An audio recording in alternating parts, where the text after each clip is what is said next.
Hey everyone, welcome to Plants and Politics. So, for 2 years, people have been speculating about the identity of the person who wrote the New York Times op ed that was coined as anonymous.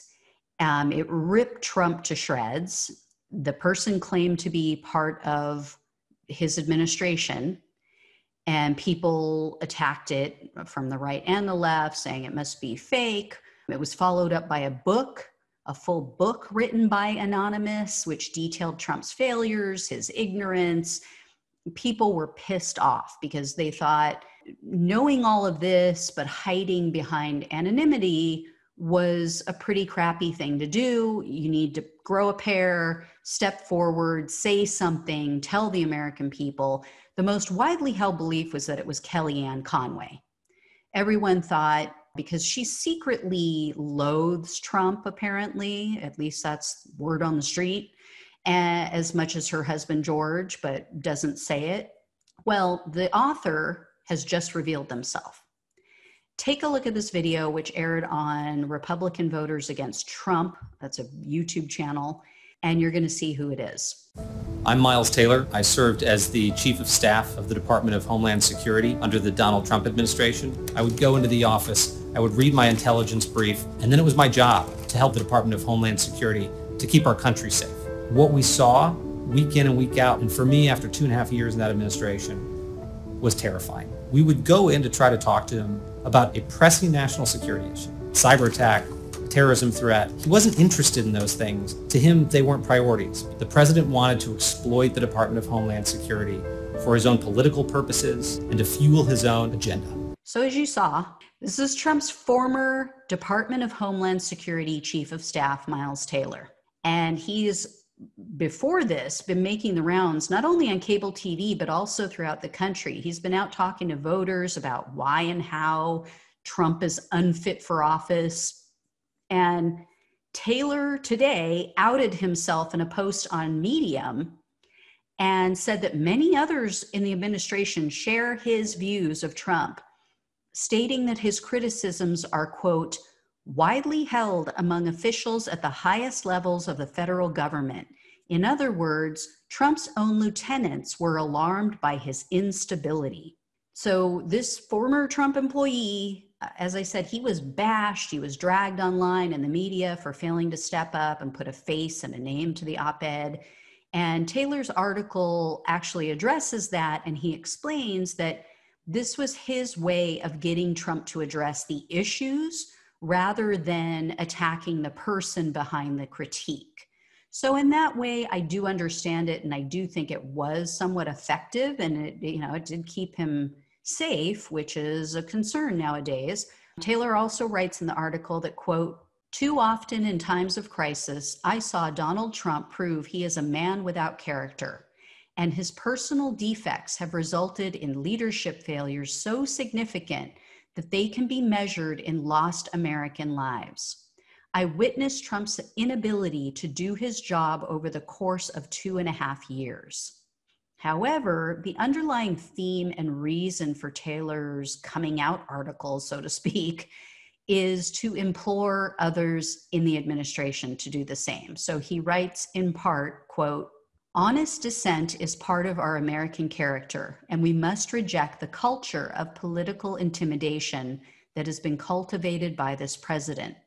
That's why I'm writing this note, to urge you to speak out if you haven't. While I hope a few more Trump officials will quickly find their conscience, your words are now more important than theirs. It's time to come forward and shine a light on the discord that's infected our public discourse. You can speak loudest with your vote and persuade others with your voice. Taylor also says that this election is not only a referendum on Trump's character, but also that of our nation, and I could not agree more. I see it all the time from people around the world and on social media saying, questioning what the hell is wrong with us.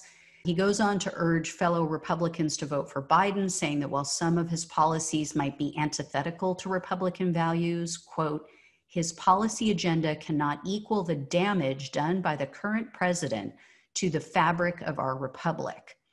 And Taylor literally highlights that, quote, Trump has been exactly what we conservatives always said government should not be: expansive, wasteful, arbitrary, unpredictable, and prone to abuses of power.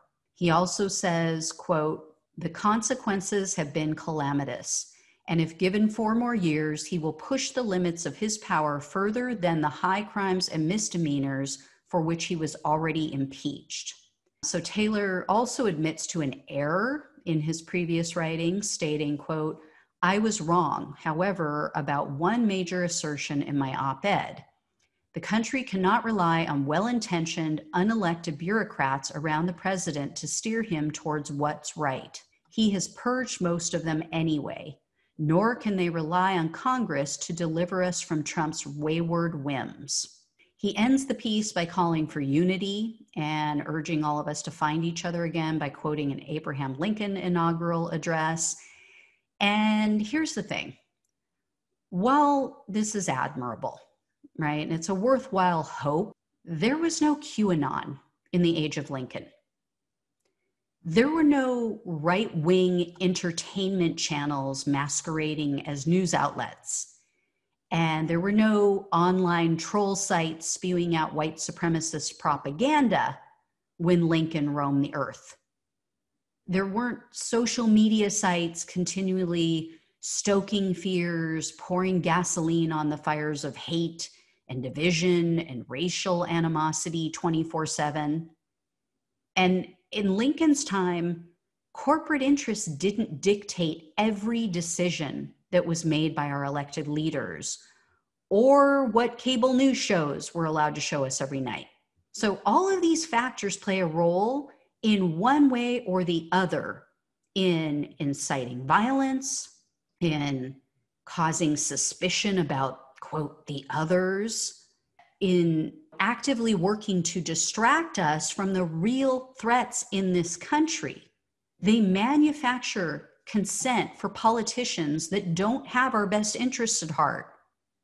And they do it to simply appease their donors, their big ag and big oil donors. They do it to keep their big pharma benefactors happy because they want to continue raking in the revenue from their commercials that play nonstop back to back. You know, they point in the other direction and, oh, look over there, whenever we get close to discovering the truth about who's really taking away people's jobs and what's keeping wages depressed. They wouldn't want us to come to the realization that it's not the scary brown people and that corporate profits are actually more important than you and I. That would undermine their ability to continue to pump us full of toxins in our food, in our water, in our air. And then, oh, look, we have this miracle cure in the form of a pill or a treatment. I mean, it'll only put a Band-Aid on the root cause of your disease or illness, won't actually cure you, but we get to make a lot of money. So we get to sell you the garbage that poisons you. We get to pump your air and your water and your land full of the garbage that poisons you. And then we get to sell you the cure, or so-called cure, because you're not actually cured, but we keep you as a lifetime customer that way. The fact is that the powers that be are going to be happy. They're going to win whether Biden or Trump is president after the election next week. In one scenario, we're going to be lulled into a false sense of security, and we're, going to take a breath. Things are back to normal. We can all check out again, right? All the people who I just want to go to brunch again.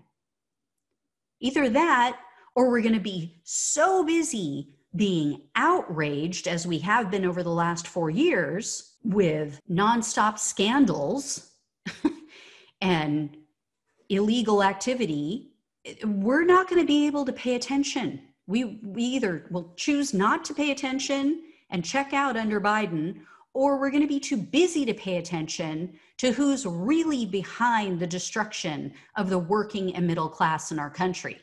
So as much as I would love to heed and embrace and see this Pollyannish version of a new tomorrow that Mr. Taylor hopes for, I know for a fact that unless we change the foundation in this country, unless we change the power structure in this country, unless we truly get money out of politics and the power is put back into the hands of we the people, we are, whether Trump or Biden wins, we are headed inevitably for an uprising.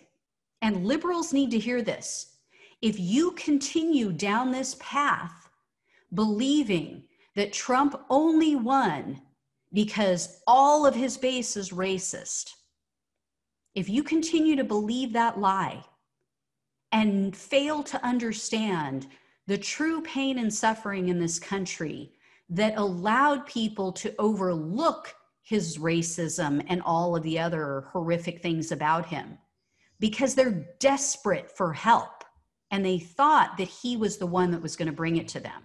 Until you understand and accept and believe that and put pressure on our elected leaders to do something about it, we will, make no mistake, 100% face an even more possibly treacherous version of Trump in the future. We are not going back to the way it was. Not going to happen, guys. And if we do, it'll be temporary. It will only be temporary. It'll be like those pills and potions that Big Pharma sells to people. It's only going to get rid of the symptoms for a little while until something else comes up. It's like playing whack-a-mole. Anyway, guys, as always, like, share, subscribe. Thanks for listening and watching. Take care, and I'll talk to you soon. Thanks for listening to Plants and Politics. The only way we can take our country and power back is to spread the truth and build an army. So remember to like, follow, subscribe, and share on Facebook, YouTube, and wherever you listen to your podcasts. Thanks again.